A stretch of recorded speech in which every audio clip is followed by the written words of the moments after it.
Bonjour Elsa, bonjour à tous. La revue Franc-Tireur est en kiosque depuis hier et comme nous en avons pris l'habitude, je vais vous lire en ce jeudi la chronique que j'y signe et qui, je l'espère, vous donnera envie d'en lire plus.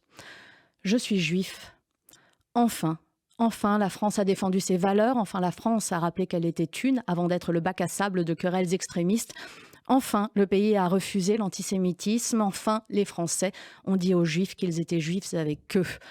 C'est peu dire qu'ils auront attendu cette main tendue, mais la solidarité de la nation aura finalement réussi à vaincre la peur, l'indifférence et l'instrumentalisation politicienne.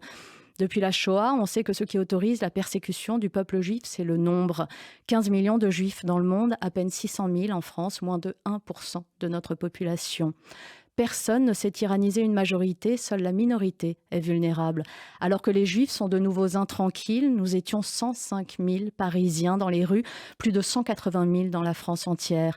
Nos pas déterminés ont dit aux antisémites que notre pays ne mangerait pas de ce pain-là, que la lutte contre l'antisémitisme n'accepterait plus aucun mais.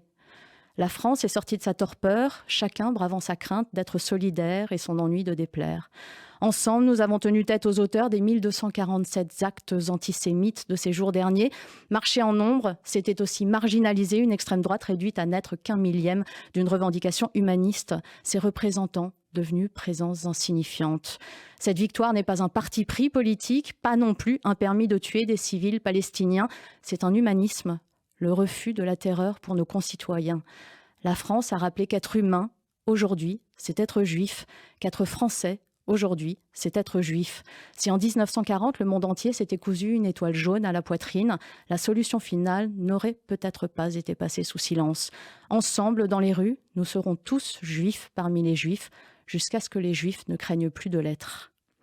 Elsa et nos auditeurs, vous pourrez lire ce billet dans la revue Franc-Tireur en kiosque depuis hier. Vous y lirez ce billet, mais aussi le franc-parler de Caroline Fourest, bien sûr. Ça s'appelle Mélenchon contre Dreyfus. Et il y est question de l'amertume du politicien LFI, de ceux qui se félicitent du massacre du Hamas et de ces deux gauches devenues irréconciliables, celles qui, par conviction anticapitaliste, refusent de mener la lutte contre l'antisémitisme, quand elle n'y bascule pas complètement, et celles qui s'identifient aux résistants et voient l'antisémitisme comme les prémices d'un totalitarisme. Caroline Fourest rappelle comme cette lutte intérieure ne date pas d'hier, ni même du 7 octobre, bien au contraire. L'antisémitisme, c'est notre une. Anti-juif, on vous voit, ne pas être dupe, ni des dérives de LFI, ni des faux-semblants du Rassemblement national. Je crois que dans ce titre, tout est dit. L'antisémitisme est désormais un monstre à deux têtes. Nos journalistes Rudi Reichstadt et David Medioni l'ont décrypté et documenté. Le complot de la semaine concerne des proches de Trump. Les présidents français et la franc-maçonnerie, c'est le face à l'histoire de Jean Garrigue. Le portrait qui fâche, c'est celui de Guillaume Meurice.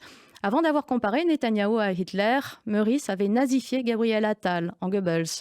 En attendant qu'il fasse le tour de tous les non-juifs et de tout le Troisième Reich, nous lui avons tiré le portrait.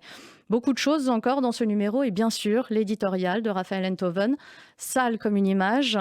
Faut-il ou non montrer, diffuser, répandre les vidéos atroces et les photos de corps éventrés? Faut-il exhiber le sang?